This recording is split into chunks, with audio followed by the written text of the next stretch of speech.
I know many of you are wondering, how on earth could this happen? Well, I'm going to explain how it is possible that a woman going to a legal meeting could wind up being under control of someone else, could be passive enough to be sexually assaulted against their will. Now, joining us now is John Sahakian. He is a licensed hypnotherapist based in Los Angeles. So, John, you have devoted your career to hypnotherapy, which is a very valid approach to the intervention of many disorders and management of mental illnesses. Shed some light on this situation so people can understand the transaction that went on here. I think there's a small percentage of people that this can actually happen to. Most of us can just snap out of it. It's actually a state of amplified awareness. You're very alert, but you're very relaxed at the same time. To the naysayers that go, I don't believe it, can't happen, I would never be in that situation, what do you say to those people?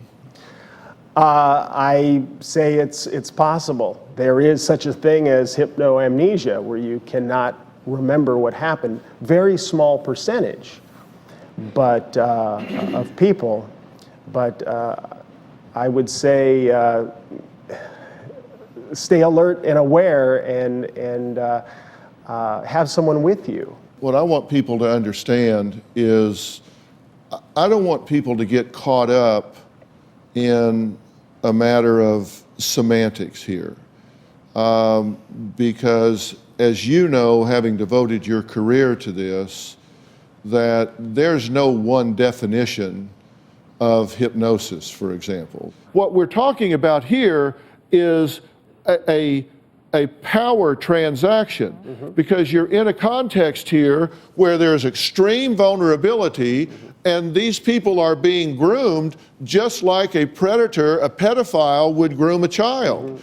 And the vulnerability is there, the control is there, the threat is there, the desire to please the person is there, both consciously and subconsciously, for fear of losing their most prized possession, their children.